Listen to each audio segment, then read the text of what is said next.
We tend to get in a powerboat, turn the engine on, fill the tank, and we set our sights on that destination and we just start gunning it. And we just start working towards that dream, that vision. I think as Christians, that's where hustle culture and the grind creeps in. As Christian entrepreneurs, the world's way of doing things creeps in, and we start doing it in our own strength and under our own power. Doing business with God, sailing with God, is a very different experience than just motorboating it. So whatever you do, you want to do it as worship to God. And you want to not just serve God, you want to serve with God. You want to walk with God. He calls us into relationship. Welcome. I heard a great metaphor recently, and it really stood out to me because I'd had a unique experience the last few weeks. And if you know anything about metaphors, it sure helps to have a visceral experience for what is being talked about. I think that's why Jesus so often used really rich examples in his teaching and all his little parables and stories. They were things that people could connect with. They had experience with sowing seed and harvesting and planting and animal husbandry and that sort of stuff. And so I have been really working on learning to do business with God in a new way or a better way. It's something my husband and I have been working on for years. And I think it's something we can always get better. But learning how to rest in God and then do business in faith from that place of rest has been a continual learning process, at least for me. So I heard a metaphor, and this was the metaphor. Most of us, when God tells us what we're called to, He pours dreams into our hearts, gives us a sense of what we're created for, we tend to get in a powerboat, turn the engine on, fill the tank, and we set our sights on that destination and we just start gunning it.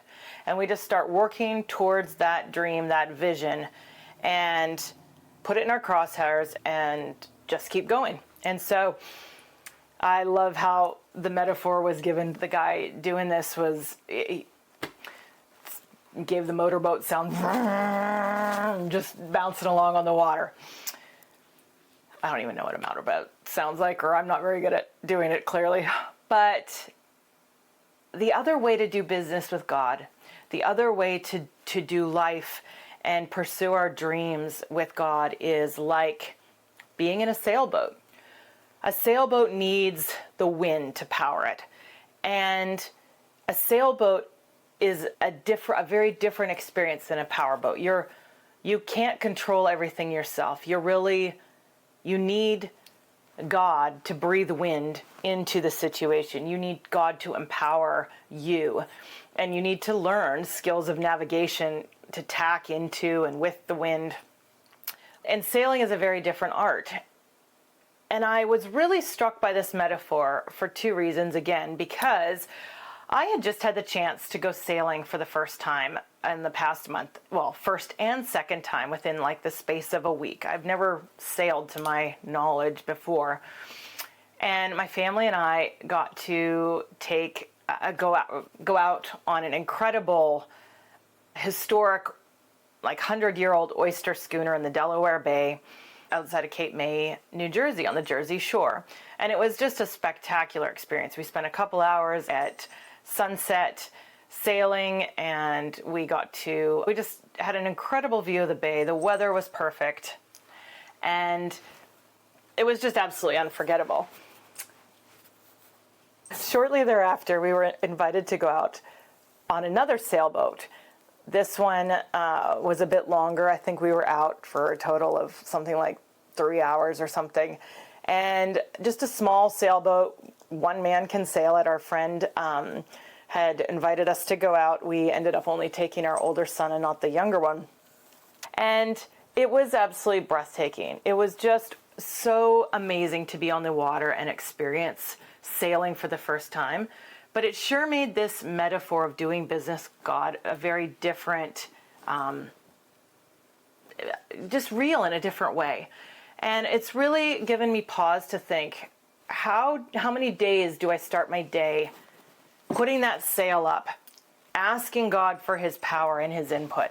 How many days am I starting my day, starting at first, sitting with God, reading, journaling, studying, praying, listening to worship music, and seeking his direction? It's so easy, if I'm not careful, to jump into my day like I could jump into a powerboat, fill that tank up, and just start gunning it toward doing everything I know that needs to happen in the course of that day. And honestly, when I start my days like that, it's just never ending. There's just an endless list of to-do things. There's an endless list of chores. There's an endless list of people to call, an endless way I need to serve in different capacities, my family and in my community. And a lot of times the joy is removed from that experience.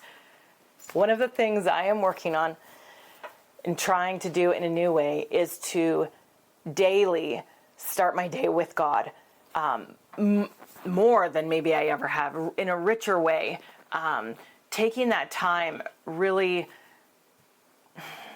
and building that sail, putting that sail up, flying that sail and saying, here I am, God, send me. Here I am, God. These are all the dreams. These are all the visions you've given me. These are the things that I'm pursuing, but I don't want to do it without you. I want to do it in your strength and with you, God.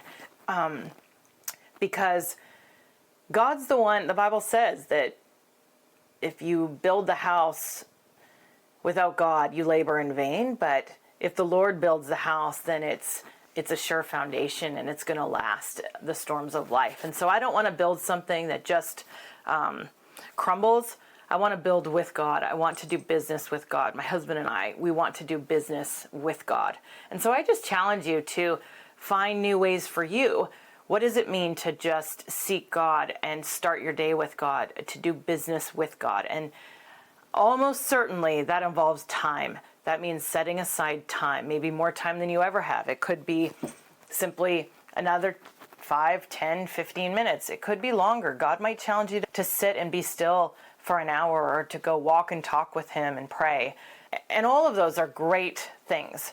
But doing it from a place of relationship, doing it with God rather than for God, because I think as Christians, that's where hustle culture and the grind creeps in to doing business as Christian entrepreneurs. The world's way of doing things creeps in, and we start doing it in our own strength and under our own power. So whatever you do, you want to do it with all your strength. You want to do it as worship to God, and you want to not just serve God, you want to serve with God. You want to walk with God. He calls us into relationship.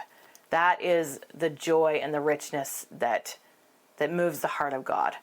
It's the experience. I went to a college that had a tagline that the education is a journey, not a destination. And I think that is so true. Faith is a journey, not a destination. The Christian life is a journey, not a destination. And I have to laugh because I was trying to think of how that phrase carried over really truly into other areas of life. My dog under the table, under the desk. And I was thinking about how people choose to have children. People choose to get married. We enter into these relationships because we want somebody to share the journey with. People choose to get married because I heard somebody one time say they want someone to witness their life, to see and experience it with them, and to be a witness of what they experience. And the same with children. Why do people have children? They're not having children so there's an end result at 20 years old, or that they are their retirement, or that's your retirement plan. Yeah, there's lots of benefits to having children. But I don't know of anybody that's choosing to have children because of an end result necessarily. I think we have dreams of what that's going to be, and hopeful of being friends with our children, being friends as they age and mature. But that's a pretty hard. Choosing to have children, choosing to get married only for an end result is a really difficult thing. The journey is the process. And of course, that journey can get, for many of us, it can be so difficult. that it sidelines us. We get taken out with discouragement and frustration and anger and fear and hopelessness. And there are many families that are shipwrecked. But this is ancient wisdom for your business, ancient wisdom for your family, for your relationships, and building your life with God, doing business with God, sailing with God is a very different experience than just motorboating it, powering, doing everything on your own strength. With that, I thank you for watching. I look forward to seeing you on the next video.